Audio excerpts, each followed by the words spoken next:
Welcome to The Explainer. Today, we're digging into why stress shuts down reproduction in some, but not in others. To figure this out, researchers studied female macaques and ended up sorting them into two distinct groups.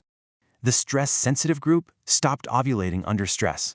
The resilient group, their cycles continued like nothing happened. But here's the kicker. The key differences between them were already there, even before any stress. Even with no stress, the sensitive group had way lower levels of key reproductive hormones. This pointed to something fundamental in their biology, so the investigation turned to the brain to find answers. All right, here's our game plan. We're going to look at 4 key systems, starting with serotonin.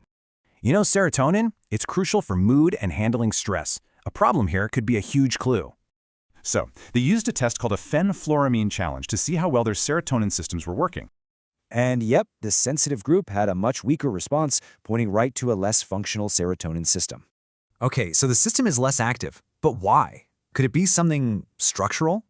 And get this, the sensitive monkeys literally had fewer neurons that make serotonin in the first place. So with less serotonin floating around, how does the brain try to compensate for that weak signal? Well, think of brain receptors like little volume dials. If the signal is too quiet, it can crank them up.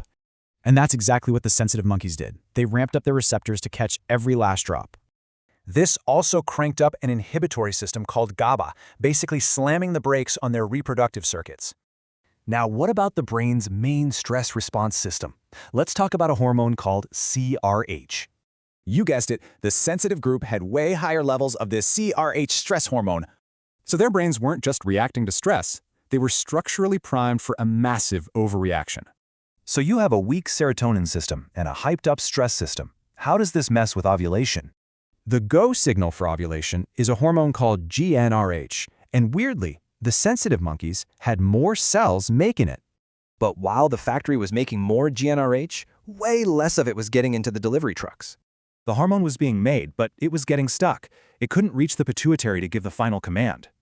So it all adds up. From fewer serotonin neurons to a blocked hormonal signal, it's a whole biological cascade.